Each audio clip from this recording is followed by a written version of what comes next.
I grew up playing Ratchet and Clank. But there was always this other kid on the block, Jak and Daxter. Today, we're putting the two games that started both franchises against each other and finally answering the question, which one reigns on top? I'll be looking at each game individually, sharing my personal experiences, and exploring what made each one special. Then, we'll decide which of the two truly deserves the crown. Let's start with Ratchet and Clank. The game starts with Ratchet having issues repairing his ship, quickly transitioning to another planet where Clank is created as a malfunction in a conveyor belt and escapes the factory. His ship is shot down and is rescued by Ratchet. Clank helped fix Ratchet's ship in exchange for helping him find the hero Quark. Why does he need Quark's help? Well, Clank picked up an info bot, and it seems like a rich evil guy is trying to take parts of other planets to build their perfect planet because the original one was polluted and overpopulated. So he wants to get the galaxy's best hero, Quark, to help stop them. The plot is nice and simple, but the interaction between the characters is the highlight.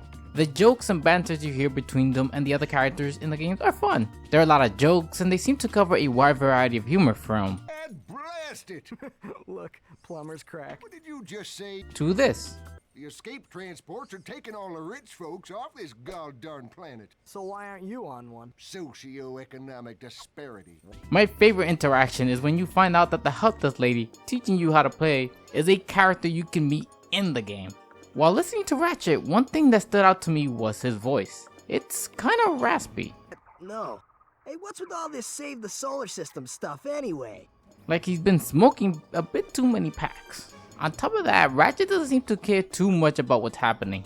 Clank is trying to get to Quark as fast as possible to save many lives and planets, while Ratchet is here saying, hold up, if we do what the skater dude wants, we could get a cool skateboard? It is used to progress the game later on, but Ratchet doesn't know that. Most of the game is the duo getting this info bot that gives them coordinates or clues on what they need or where to go next. The levels are different planets that you visit and you travel to them using your ship. Seeing that load screen of the spaceship traveling between planets sure does bring back memories. The level design of this game is pretty linear. I do like that once you're done with the side path, they usually give you a simple and quick way to get back to where you were and continue the game. They even do this with the main mission and give you an easy way to get back to the ship. There is platforming, but you can tell from playing that this is not the highlight of the game. Most of the platform challenges are simple and straightforward, except for the part where you have ice physics. No one likes dying at the level with ice physics. Even though it's simple, you're given a lot of movement abilities. You have a double jump, a long jump, super jump, and even an air long jump. All of these are possible because of the upgrades given to Clank, and it makes it feel like he's helping you throughout the game. I do like that you can revert Clank's upgrade if you prefer the older version, since it does similar things but feels different. The upgrade is better, but the other version lets you do something pretty cool, which I will talk about soon. A lot of the levels are very distinct from each other, and my favorite was Blackwater City. Gives off this shady future city vibe. It even includes your residential sketchy guy trying to sell you something. We will talk about him later, but in the selection screen of levels, you get a list of missions and collectibles that tell you what missions you have not finished and how many of these golden bolts are in the level. These golden bolts are a bit odd because they don't have much use until you beat the game. Getting to them is a bit challenging. They're easily missable, but finding them or solving the puzzles to get them is always satisfying. If by any chance you miss something, it's pretty easy to hop back into the level and go search for it, since the game provides a map and even a gadget you can get to highlight points of interest. I rarely had to look at it and even forgot the map existed since the design of the levels are easy to follow. On top of the golden bolts, you see these crates around. The regular ones contain bolts, the red ones explode like nitro crates from Crash Bandicoot, the see-through ones contain health, and the one with the letter contains ammo. Bolts are the currency in this game, and I have to say, breaking a bunch of these crates and getting those bolts just feels and sounds so good. Ammo crates give you ammo of any weapon you're currently missing, but it's random. This is probably done to have you use different guns in the game because this game has a lot of weapons. If there's one thing that Ratchet and Clank are known for, it's a selection of fun and crazy guns. This game has 16 weapons you can use, and of course they're all fun and unique. From a bomb, a flamethrower, or even a gun that turns enemies into chickens. It's always a treat getting a new gun and seeing what it does. I like how they show you the weapon before you buy it, and you're always thinking about what that gun does before you buy it. My favorite weapon to use was the Glove of Doom. Being able to call these little gremlins and have minions attack everyone on sight was fun. I also always got a giggle when I heard the little laugh. Although some weapons are a bit disappointing. It's just a boxing glove. You have a wrench you can use at any time, so this weapon is pretty useless. If you play this game, is there a gun you prefer? The game is not difficult. If you die, you'll be respawned nearby without much of a penalty. There are no lives in this game, so you can die as many times as you want, but the ammo of the weapon you used does not come back. This is a bit of a pain depending on where you die, because if you die near a shop, you can just rebuy ammo. The easy difficulty also helps get you past most of the game with any gun if you were to run out of ammo on a gun you prefer. There are a lot of options to play around, but this is not managed well. You have this quick select wheel where you get to pick any weapon you want quickly, but you could only have 8 selected. This is a bit of an issue because you pick your favorite or best 8 weapons and kind of forget about the other ones. Like that $10 gift card you got months ago for Walmart. You want to use it, but every time the situation for it shows up to use it, you completely forget about it since it's been a while. If you want to use any of the other guns, you have to pause the game, go into the weapon menu, select the weapon you want to use, and then back out. It destroys the pacing of the game. Having you go through menus to pick that one weapon, and if you switch to another one, you have to go back into the menu to get it again. The game does have this mechanic. If you press the quick select button twice, you can go back to your previous gun. However, you will barely go to the menu screen and probably forget about this mechanic since you have the quick select menu. Quick select for me had the best weapon for different situations, but even then, some weapons were better to use because they were easier to use. What causes this is that the game does not have strafing, sort of. If you're trying to be offensive, like let's say the bomb, you have to run towards them to be able to aim at them, so you can't dodge or move around while using the weapon well. The game does help by auto-locking into enemies, but you still need to do this jousting dance to be able to evade, and a first person mode for more precise aiming, but you're at a standstill, which means you can't evade. One thing I thought was interesting is that you can go into first person mode and throw your wrench. It comes back like a boomerang, so it could be an Australian wrench. Towards the end of the game, you're given a way to strafe, but it does not work well. It does not lock onto enemies and it controls terribly. You can also put the utility gadgets on the quick select wheel, which I found odd. I can only use some of these in specific situations, so why not just have them activate when I'm near the thing to use them on? The only one that made sense to me was the slingshot, since you don't want to use it by accident and sling in the wrong direction. Some gadgets like the grind and magnetic boots both activate automatically when you're near where you need them. I completely forgot about some of the gadgets because I needed to go into the pause menu to even use them. Like this robot that followed me to school since it supports me for a while. But for me to be able to use it, I need to find this antenna on the floor and put on the helmet. Why not just press a button to activate it? Or how the trespasser to hack the doors needs me to switch to the gadget to use it. Again, why do I need to switch to the weapon? Why not just press a button when I'm near it? Talking about the trespasser, this is one of the minigames the game has. In this era of gaming, most games seem to have a bunch of minigames, and this one was no exception. From hacking, gun turn, skateboarding, and even Clank having solo sections. This one's pretty interesting since you're using the little gremlins to solve puzzles by leading them to a door. I don't mind these type of minigames and enjoy games that do them well, and I think they're okay in this game. Before we talk about the game's ending, let's talk about the boss fights in the game. The first boss fight is a simple one where you have to hit them a couple of times. Again, the combat is a bit weird since you can't strafe. The second boss fight is against this big guy who we're set up to fight by Captain Quark. He is actually in cahoots with the main villain as their spokesperson and trying to make his comeback. Captain Quark is a quack. This fight is more challenging than the last one since you have to shoot them when their shield is down. Once they have a shield, you have to walk them towards a bridge that will collapse under the weight and disable the shield. You do this a couple of times until their health depletes. The third fight is against Captain Quark and it's a spaceship fight. A bit disappointing I don't get to blast him with one of my weapons or gremlins. You're mostly avoiding obstacles and killing smaller ships to get health or ammo for your more powerful guided missiles until you deplete his health. It is interesting that you manually have to follow him in combat. You usually see this type of thing on rails and it sort of is, but you can break away if you want. The last boss fight is in the game's ending. So let's talk about this game's ending. The last level of this game is the first one you play, which is a bit poetic. Ratchet now cares about saving people, and it happens as soon as his home planet is the one that will be blown up. It does rank up the difficulty by having tougher enemies and narrower areas, but one of the more annoying enemies is the guys who are floating in the air. Not many weapons are good to use against them, and they seem to get aggro from very far if you hit them. One thing that was a bit annoying is the one pit which is in the middle of the area and caught me off guard twice. I am not sure how I missed the same big hole underground twice. Here you face off against the CEO guy and he tells you that he plans to build the planet and pollute that one as well. The reason is because he was the one who polluted the last planet and they paid him to build the new one. So he wants to keep doing this to get more money. A true CEO if I haven't seen one. The last boss fight is difficult if you don't use the correct weapons. I died a couple of times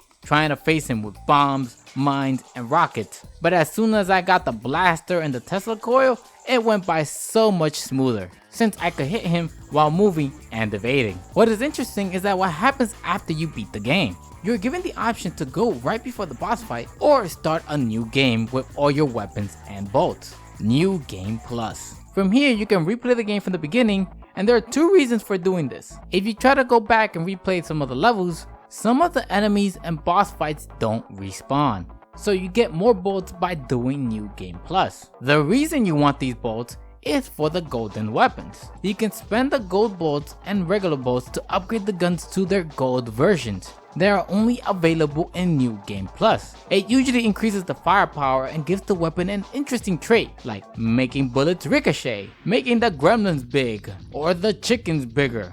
On top of these weapons, you can also keep playing to unlock Rhino, which stands for Rip You a New One. You can buy it from your friendly neighborhood sketchy guy. This thing costs a fortune. You probably need to replay the game a couple of times to get it, but who got time for that? If you glitch yourself onto the skateboard track by using the propeller upgrade, there's a reason you want to revert Clank's upgrades. After you get to a specific section of the track, you can use the taunter to get unlimited bolts. Just remember that you can only do this once per playthrough. This game was really fun to play. The story is simple, but the main attraction is the interaction and humor between the characters. Level design is simple and cuts a lot of the fat these type of games had back then with backtracking. There were a bunch of unique and interesting guns to use and try out, each one suited for different situations and playstyle. It's a shame that some of the weapons are too hard to use well, since the game does not have decent strafing. The game has some replay value with the New Game Plus, gold weapons, and the Rhino, which was a big draw back then when we didn't have free-to-play games, besides Cartoon Network's Flash games. Let's now head down the block and talk about Jak and Daxter, the Precursor Legacy. The game starts with Jak and his friends going to the Forbidden Misty Island. There they are spying on some bad guys who are giving a speech to their henchmen. They're told to collect artifacts in Eco, and if any locals have any, they can dispose of them. As they're leaving, they get intercepted, and then Jak's friend falls into this black goo and gets spit out as Daxter. Wait, so you're telling me that Daxter this whole time was a furry?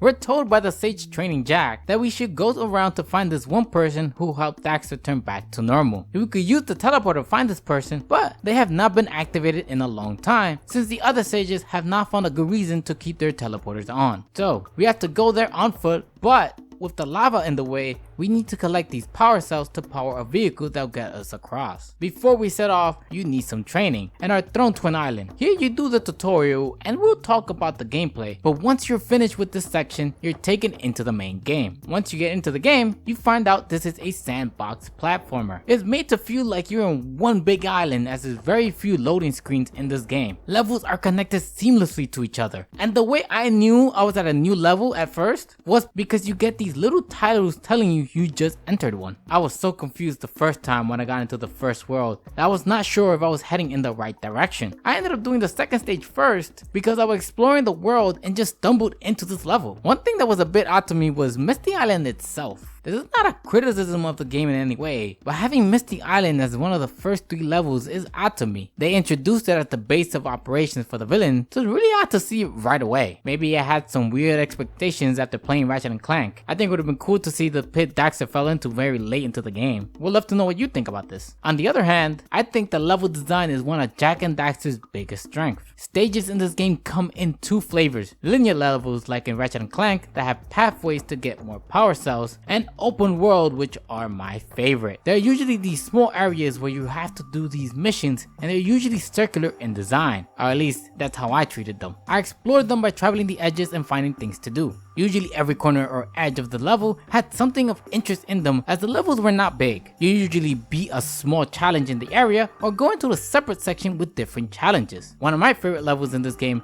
is the Spider Cave. It does a lot of things I like about this game really well, and they have this section where they're digging up this robot, which comes into play later in the game. The game even has a day and night cycle, which helped with this one big island feel. Sadly, the interconnection is broken for me when we get into these speeders. Once I got onto these, I knew I was heading to another world. Being able to just wander to a new level from basically the hub world with nothing between was so cool. Now that there's a very clear divide with these speeder bikes, the magic is not as effective, and you can see how the worlds are structured. You have one hub level and levels connected to it. In the levels, you do these missions to get more power cells. They all have one similar mission, which is collecting these flybots, but the other missions are different between levels. You're not told what the mission is supposed to be, and have to figure it out as you're playing. You can pause the game to see what power cells you're missing. If you ever get stuck not being able to figure out what you have to do, you can speak to the sage or his daughters and they'll tell you exactly what you have to do. Hub levels also have missions and are devoid of enemies.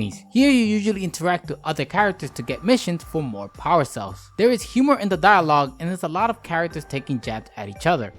But like orange stuff here's breath, it just can't be. A lot of the jabs are going to be directed at Daxter and not Jak. Why not Jak? Well, in this game, he is a silent protagonist. It's an interesting option, but it kind of limits interaction. The game's dialogue is all about humor, so not having another character you can use for comedic bits is a bit odd. I do hope you enjoyed Daxter because you're going to hear him a lot. He has a lot of personality and it shows throughout the game. Whenever you collect a power cell, Jak and Daxter do a pose. Jak has a single pose, while Daxter has a variety of them. That's a small reward to see what cool dance or pose Daxter would do. He even says something when you die in the game. A lot of the missions with the villagers seems to be, hey, do this for me and I'll give you a power cell. This is pretty normal in every game ever, but these villagers get a little too greedy. I'm here to save your village and I need that power cell, and you won't give it to me unless I do something for you? This one guy said I had to pay him to fix the bridge that needed to fight the guy terrorizing his village, which he destroyed because he lost and was scared of the bad guy. Most of the villages will ask you to buy the power cell from them for 90 Precursor eggs. And then we have one of these statues in each hub world who will ask 120 for each, and they have 2 of them. For some reason, these statues have that fake deep voice everyone tries to do. True hero to return. Precursor eggs are littered around the game's world, and they're usually pretty easy to obtain. They're part of the collectibles in this world, so once you collect one, you don't have to recollect them even if you die. So it's worth taking a hit or even dying to collect, since in the game, the only penalty for dying is having to redo some part of the level, but keeping the collectible. You also have a health bar where you could take 4-ish hits as well. I say 4-ish because your life bar only shows 3 hits, but you can technically have 4. Every time you defeat an enemy, they'll drop this green eco that you can collect, and when you get 50 of them, you regain a health point. But if you already have full health, you will cap at 50. As soon as you get hit, you use up one of the 50 and get your health back. No clue why they have this over just 4 health bars. The only thing I can think of is to give you the feel of collecting or making the fighting at full health something that is a benefit. Since you need to defeat the enemies to get green ecos, that means this game has combat. You have 2 attack buttons. One is a punch where you lunge in a direction. The other attack is a spin move that will hit enemies around you. While the spin move sounds objectively better, since it can hit in all directions, you do need to get very close to the enemies to hit them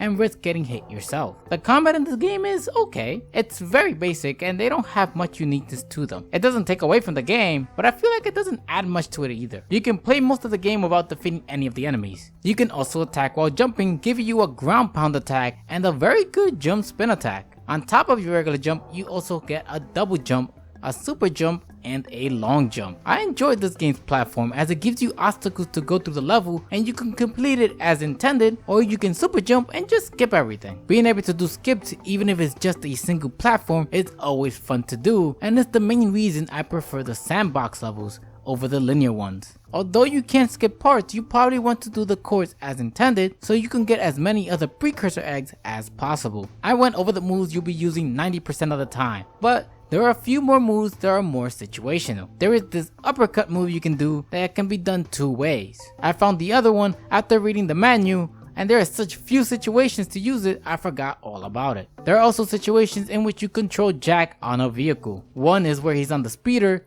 which is a hover bike, and another one on a Yoshi. It's not a literal Yoshi, but come on.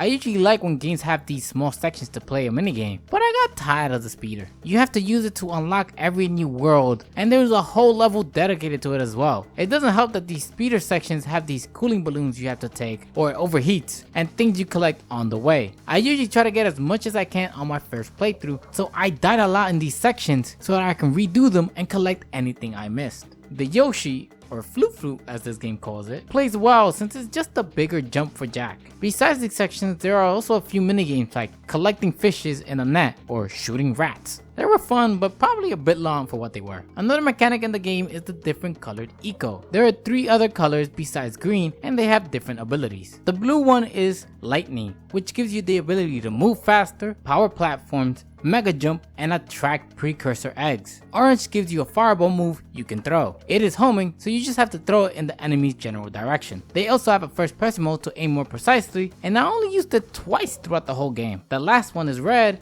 and it just makes you stronger. It's necessary against certain enemies, and it kills most in 1 hit. It feels like after the first and second abilities they ran out of ideas. Even the second one is a bit bland since the first one seems to have multiple abilities in one. The red one is only used a handful of times as well. There is one more eco, but it's unveiled at the end of the game. Before we talk about the ending, I want to talk about the boss fights in the game. There are only 3 boss fights. The first one is a basic fight against a plant where you evade the attack, jump to their face, and hit them 3 times. I think the second one was better as it had more challenging platform sections. The fight had 2 phases where you evade hits from 3 different platforms, and the second one is evading boulders to get to the orange eco to hit the enemy. After every phase, the path to the eco gets more difficult. The third fight is the boss fight at the end of the game. Speaking of the ending, let's dive into it. This game's last level has the 4 sages, including the one who's been helping us, kidnapped by the person who we were searching for. They have decided to kidnap them to be able to extract the dark eco that is underneath the earth.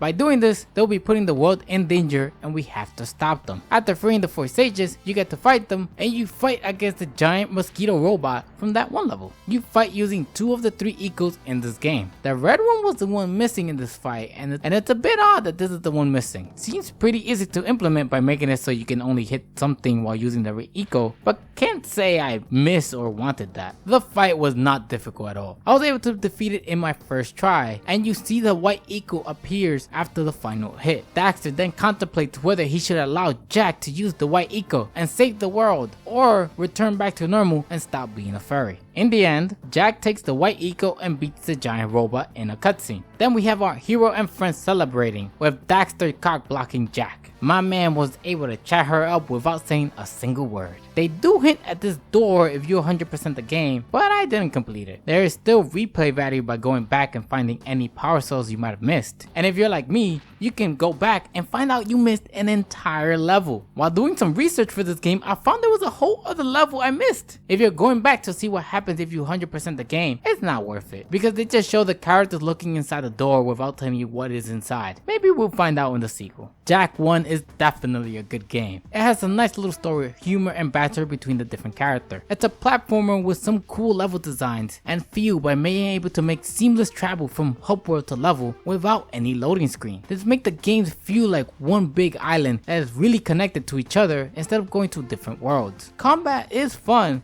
but a bit generic with not much to it. Power-ups spice things up in the game, but the best and most used one was used for platforming, while the combat ones didn't do much. The platforming level designs are the biggest draws to me, and this game delivers on that. So which of the two is better? Ratchet has some cool and unique weapons to play with, while Jak has this really cool level design and is fun to play in. I do think Ratchet has better humor in the game, but I enjoyed playing Jak 1 more than I did playing Ratchet and Clank. My main reason is the gameplay. The little dance and having to go into the pause menu limits the type of guns you want to use and gravitates you to easier weapons. Quick select does help with this issue, but only allows half of the weapons, and that is without mentioning gadgets. Having all these little things destroyed the pacing of the gameplay. Jak, on the other hand, was a smooth experience with few bumps compared to Ratchet. Sure, the story and humor were not as great, but the gameplay is a much better experience. Not only is the gameplay as good as Ratchet and Clank, but it also had better level design. These two games are very good, and the small things are what makes the difference here. And the thing that made the most impact to me was the gameplay pacing. I still think you should play both of these games, and these are just my opinions, and would like to hear which of the two you prefer. While Jak may have taken this one, there's still a couple of more games in the franchises. If you want to see more videos like this, hit the like button, and subscribe if you want to see when we pit the sequels against each other. But as always, my lovely patients, I thank you so much for watching, and tune in next time.